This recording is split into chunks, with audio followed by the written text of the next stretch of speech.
ও কর্মীবৃন্দ সকলকে মজলিসে ইত্তেহাদুল মুসলিমিনের পক্ষ থেকে সকলকে শ্রদ্ধা ও সম্মান জানিয়ে আমি কয়েকটা কথা আপনাদের মাঝে বলার জন্য এসেছি। আপনারা দোয়া করবেন আমি যেন সেইভাবেই বলতে পারি। আজকে আমাদের খুব আফসোস, আজকে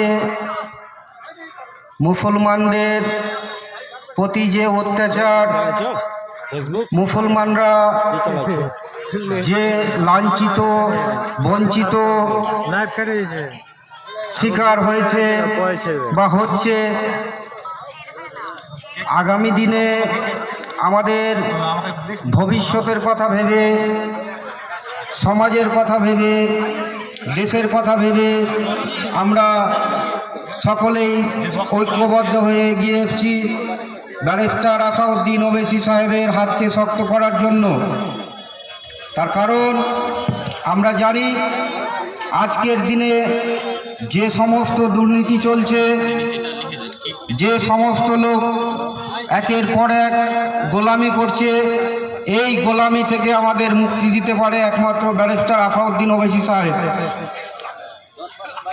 আপনারা সোশ্যাল মিডিয়ায় দেখছেন, ওনার বক্তব্য শুনছেন, যে দুটো সরকার একের পর এক মানুষকে লাইনে দাঁড় করিয়ে দিচ্ছে, তাদের বিরুদ্ধে লড়াই করছে, কথা বলছে, উনি একাই 100।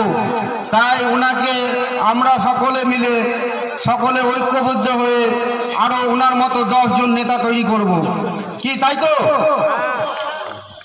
ওনার মতো যদি আমরা আর 10টা নেতা তৈরি করি, তবে আশা করি আজকের দিনে অনেকটাই দুর্নীতি মুক্তি হবে। আজকে আমাদের মুসলমান সমাজের মানুষকে যেভাবে পিটিয়ে মারা হচ্ছে, আমার শ্রমিক ভাইদেরকে বাইরে অন্য রাজ্যে কাজে যাচ্ছে, নিজের রাজ্যে কোনো কাজ নেই, আমাদের রাজ্যে কোনো কাজ নেই, আমার শ্রমিক ভাইরা যে বাইরে কাজে যাচ্ছে তাদেরকে পিটিয়ে হত্যা করা হচ্ছে। আর আমাদের জননেত্রী মমতা বন্দ্যোপাধ্যায় মুখ খুলছেন না, তার হাতে কিছু নেই, তার ক্ষমতা নেই।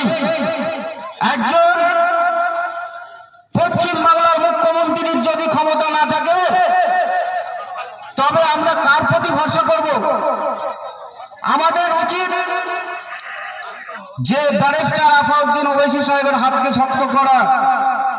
একা যদি 300 এমপির সাথে লড়াই করতে পারে আমাদের ব্যারিস্টার আসাউদ্দিন ওবেসী সাহেব, তবে ওনার মতো 10টা লোক যদি আমরা তৈরি করতে পারি, ইনশাল্লাহ তো আগামী দিনে কি হবে ভাই? বুঝিয়ে দেবে না? দুর্নীতি মুক্ত হবে না? ইনশাল্লাহ হবে। আজকে বর্তমান